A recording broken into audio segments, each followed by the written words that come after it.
नमस्कार मित्रांनो, आपल्या यूट्यूब चॅनलवर तुमचे स्वागत आहे। आज आपण अशा विषयावर बोलणार आहोत जो तुमच्या आयुष्यात खूप मोठा आणि सकारात्मक बदल घडवून आणू शकतो। 2025 हे वर्ष तुमच्यासाठी केवळ यशाचे नाही तर आंतरिक शांती आणि आत्मसमाधानाचे असावे अशी तुमची इच्छा असेल तर हा व्हिडिओ तुमच्यासाठी आहे। आपण अनेकदा बाहेरील यशाच्या मागे धावतो, नाव कमावण्यासाठी किंवा चांगले जीवन जगण्यासाठी धडपडतो, पण या धावपळीत आपण सर्वात महत्त्वाच्या व्यक्तीला विसरून जातो, ती म्हणजे आपण स्वतः।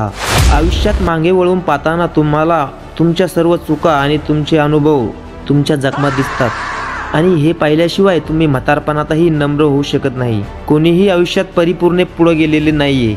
मी अनेक संधींना नकार दिला आहे कारण मी स्वतःला विचारले की यामुळे मी कोण बनणार आहे, यामुळे माझ्यामध्ये थोडा तरी बदल घडून येईल का, आणि अनेकदा उत्तर मिळाले नाही। आता मी अशा संतुलनाच्या शोधात आहे जिथे मी स्वतःला न बदलता काहीतरी करू शकेन। मला अपयशाची भीती वाटत नाही, पण आता मला काहीतरी गमावण्याची भीती वाटते, ती म्हणजे स्वतः। आयुष्यामध्ये तुम्हाला तुमच्याशीच सर्वात जास्त वेळ बोलावे लागते। स्वतःचा आदर करा, तुमच्या मनातील आवाजाशी चांगले संबंध कसे निर्माण कराल, चुका झाल्या तरी स्वतःशी दयाळूपणाने कसे वागाल। मला मी आवडतो, मी स्वतःच्या चुका आणि जखमा पाहतो, पण तरीही मला मीच आवडतो। आपण अनेकदा इतरांना जास्त लक्ष व जास्त प्रेम देतो, पण स्वतःला नाही। ही एक धक्कादायक गोष्ट आहे। तुम्ही स्वतः प्रतिजैविक कोर्स पूर्ण करण्याची शक्यता फक्त 50% असते, पण तुमच्या पाळीव कुत्र्यासाठी ती 95% असते। याचा अर्थ असा आहे की आपण आपल्या पाळीव प्राण्याची काळजी स्वतःपेक्षा दुप्पट घेऊ शकतो। एक विचार करा ना, तुम्ही नसल्यास तुमच्या पाळीव प्राण्याची काळजी कोण घेईल? इतरांची सेवा तेव्हाच चांगली होते जेव्हा तुम्ही स्वतःची काळजी घेणं शिकता। आता तुमच्या मनामध्ये एक प्रश्न असेल की मी स्वतःला कसा आवडायला लागेल, तर यासाठी असा कोणीतरी शोधा जो तुम्हाला खरोखर आवडतो आणि तुम्हाला त्या व्यक्तीतील काय आवडते हे शोधा। कदाचित ते समजूतदार आहेत, सभ्य आहेत, मेहनती आहेत व प्रामाणिक आहेत। आता हे सर्व गुण स्वतःमध्ये समाविष्ट करा। जर हे गुण तुम्हाला स्वतः आवडत असतील तर ते गुण तुम्ही स्वतः बनवू शकता आणि मग तुम्हाला स्वतःला आवडायला लागेल। हे काही रॉकेट सायन्स नाहीये। मी आयुष्यामध्ये अशा टप्प्यावर पोहोचलो आहे जिथे मला कोणी आवडत नसेल तर मला या गोष्टीचा बिलकुलही फरक पडत नाही। मला मी आवडतो हे पुरेसे आहे। स्वातंत्र्य, प्रसिद्धी आणि इतर गोष्टी यामध्ये सर्वांना मजा वाटते, पण मला स्वतःला जास्त आवडत नाही।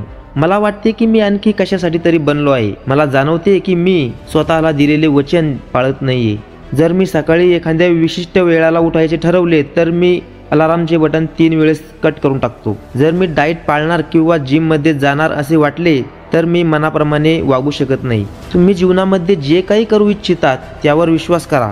जेव्हा तुम्ही एक साधे अलार्मचे बटन दाबण्याचे थांबवू शकत नाही, तुम्ही दररोज जे निर्णय घेतात तेच निर्णय तुमचे आयुष्य घडवत असते। मी एकदा आयुष्यात अशा टप्प्यावर पोहोचलो होतो जिथे मला मी स्वतःच आवडत नव्हतो। मी चांगला माणूस नव्हतो आणि खूप चिडचिडा, रागीट झालो होतो। मग मला स्वतः काही निर्णय घ्यावे लागले। मी अशा रागात जगू शकत नव्हतो कारण त्याचा काही फायदाही नव्हता आणि मी चुकीचे निर्णय घेत होतो। तर मग मी स्वतःला विचारले की मला असं कोण बनवत आहे आणि मला ते माझ्या जीवनातून काढून टाकावे लागेल। आणि हळूहळू मी या गोष्टींवरती नियंत्रण मिळवले आणि माझे विचार जे आहेत मला परत मिळाले। कल्पना करा, तुमचा एक मित्र आहे आणि प्रत्येक वेळी तुम्ही त्याला जेवायला बोलवता। जेव्हा तो 1 तास उशिरा येतो किंवा येतच नाही, तेव्हा काही काळानंतर त्याला तुम्ही जेवायला बोलवणं सोडून देता किंवा त्याच्यावरती विश्वास ठेवत नाही, कारण तुमचे मित्र तुम्हीच आहे। मला एक गोष्ट घोडेस्वारीतून शिकायला भेटली। एकदा काय झालं माहिती आहे का, घोड्यावरती स्वारी करत होतो तर तिथे मला एका घोडीची जबाबदारी देण्यात आली। ती घोडी म्हणजे मानसिक भावनिक समस्यांनी त्रस्त होती। तिचे लक्ष नेहमी पळणे हेच होते। मी तिला शारीरिक बळाने थांबवू शकत नव्हतो। मला तिच्या मनात, तिच्या भावनांमध्ये प्रवेश करून ती समस्या सोडवावी लागणार होती। तर मग मी काय केलं, जेव्हा ती शांत असायची तेव्हा मी हलक्या हाताने तिच्या नाकावर दाब देऊन नाक खाली करण्याचं शिकवलं। मग नंतर मी तिला नुसते सिग्नल द्यायचे। मग काही कालांतराने जेव्हा ती चिंताग्रस्त व्हायची आणि तिचे डोके वर व्हायचे तेव्हा मी फक्त ते सिग्नल द्यायचो। त्या घोडीला ते सिग्नल सुरक्षित वाटायचे आणि मग ती शांत व्हायची। मी तिच्या सोबत असताना मला शारीरिक नियंत्रणाऐवजी मानसिक भावनिक नियंत्रणाचे महत्त्व कळाले। यातून मला एकच सांगायचे, हे मला घोडीचे शरीर नकोय, मला त्याचे मन पाहिजे। जर तुम्ही केवळ शरीर नियंत्रित केले आणि मन नाही, तर संधी मिळताच ते जुन्या सवयीकडे परत जाईल। जर तुम्ही मन जिंकले तर शरीरही तुमच्या नियंत्रणात येते। माझा एक मुख्य नियम आहे, जेव्हा मी काही व्यावसायिक निर्णय घेतो त्यामागे एकच विचार करतो, कोणताही व्यवसाय, कोणतीही आर्थिक उपलब्धी माझ्या स्वतःला गमावण्याच्या धोक्यापेक्षा मोठी नाहीये. स्वतःला आजच्या स्थितीत आणण्यासाठी मला अनेक वर्ष दुःख, वेदना आणि परिश्रम करावे लागले आहेत. मला आता हे गमवायचे नाहीये. मला माझ्या व्यवसायात पैसा कमवायचा प्रयत्न किंवा नाव मिळवण्याचा प्रयत्नात स्वतःला हरवायचे नाहीये. घोडेस्वारीमुळे मला माणसाबद्दलही एक गोष्ट कळाली. संवाद ही आपली सर्वात मोठी कमजोरी आहे. घोडा इंग्लिश बोलू शकत नाही आणि आपण घोड्याची भाषा बोलत नाही, पण आपण घोड्याला आपल्या जगात येण्याची अपेक्षा करतो आणि त्याची भाषा शिकायला आपण खूप आळशी असतो. घोड्याची भाषा जी आहे ती शाब्दिक असते. ती सर्व हालचाली व बॉडी लँग्वेजवर असते. दुसरा फरक म्हणजे आपण शिकारी प्राणी आहेत तर घोडा भक्ष्य प्राणी आहेत. आपले डोळे समोर असतात. आपल्याला जे हवे आहेत ते मिळवण्यासाठी आपण तयार असतो. घोडा मात्र सकाळी उठल्यावर आज मला कोणी खाणार नाही असा विचार करतो. ही दोन पूर्णपणे भिन्न नैसर्गिक प्रवृत्ती. त्यांच्याशी संवाद साधण्यासाठी आपल्याला त्यांच्या जगात जावे लागते. त्यांच्यासारखे विचार करायला शिकावे लागते.